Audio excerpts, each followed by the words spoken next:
Shabbat Shalom à tous nos auditeurs. Parashat Vayeshev, une paracha bien triste. C'est la catastrophe dans la famille de Yaakov. La paracha commence par Yosef qui médit de ses frères. Elle se poursuit par la vente de Yosef. Ensuite, c'est Yehuda lui-même. C'est Yehuda lui-même qui a une conduite, lui et ses enfants ont une conduite douteuse.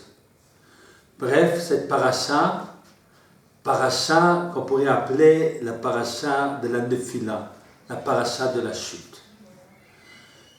Nos sages ont bien compris qu'au-delà de ce que l'on voit, il y a la lumière du Mashiach qui se trouve dans cette paracha. Nous allons prendre un verset qui me semble lumineux et extrêmement important. Ce verset, c'est Yosef qui va chercher ses frères. C'est au début de la paracha. Yaakov demande à son fils Yosef, va voir tes frères, où est-ce qu'ils pèsent, comment est-ce qu'ils vont. Et Yosef ne les trouve pas. Alors il demande son chemin et à quelqu'un lui dit, et il y a un homme qui le trouve, et voici que Yosef erre dans les champs. L'homme lui a demandé, Ma tevakesh, que cherches-tu? La réponse de Yosef, Vayomer et achai anochi mevakesh. Je cherche mes frères. Cette phrase, à mon sens, est extrêmement importante.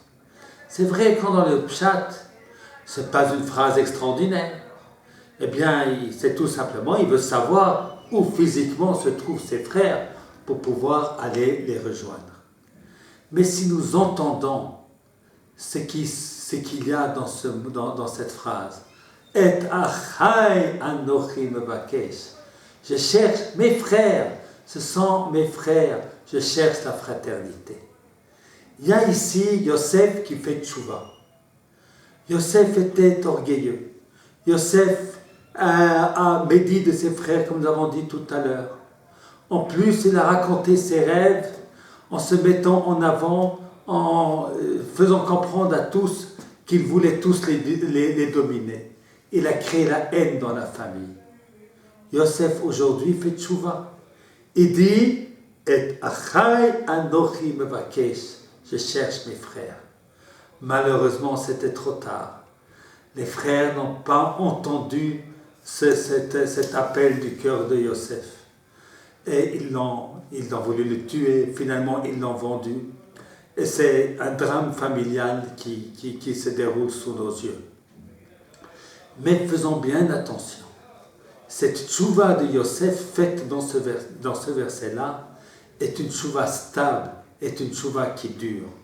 Et bien que ses frères l'ont vendu, ont voulu le tuer, l'ont vendu, et qu'il va souffrir énormément en Égypte, lorsque ses frères descendront vers lui, eh bien, il saura faire la paix avec eux.